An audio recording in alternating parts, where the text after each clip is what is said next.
আসসালামু আলাইকুম। আমি আব্দুল বুখারী ফয়সাল। আজকে আমি আপনাদের সাথে আলোচনা করব আপনাদের কেন ইন্টারমিটেন্ট ফাস্টিংয়ে অভ্যস্ত হওয়া উচিত। আপনারা যদি আমার চ্যানেল নতুন হয়ে থাকেন তাহলে অবশ্যই সাবস্ক্রাইব করবেন এবং সাথে থাকা বেল আইকনটি বাজিয়ে দেবেন। তো চলুন শুরু করা যাক।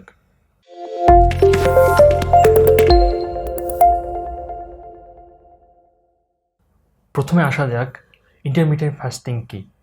ইন্টারমিটেন্ট ফাস্টিং হলো কোনো রকম খাবার খাওয়া থেকে দীর্ঘ সময়ের জন্য নিজেকে বঞ্চিত রাখা। ইন্টারমিটেন্ট ফাস্টিংয়ের অসংখ্য উপকারিতা আছে, তার মধ্যে কিছু সংখ্যক আমি আপনাদের সাথে আলোচনা করতেছি। ভিডিওটি শেষ পর্যন্ত দেখুন। আপনাদের ওবেসিটিকে কমতে সাহায্য করে, হার্টের স্বাস্থ্যোন্নতি ঘটাতে পারে, ইনসুলিন সংবেদনশীলতা উন্নত করে, ডায়াবেটিসের ঝুঁকি কমাতে পারে, ইনফ্লামেশন বা প্রদাহ কমায়, অটোফেজিকে উদ্দীপিত করে, পেট বা অন্ত্রের স্বাস্থ্যোন্নতি ঘটায়, দেহের পুরো সিস্টেমকে পুনরুজ্জীবিত করে, অক্সিডেটিভ স্ট্রেস কমায়।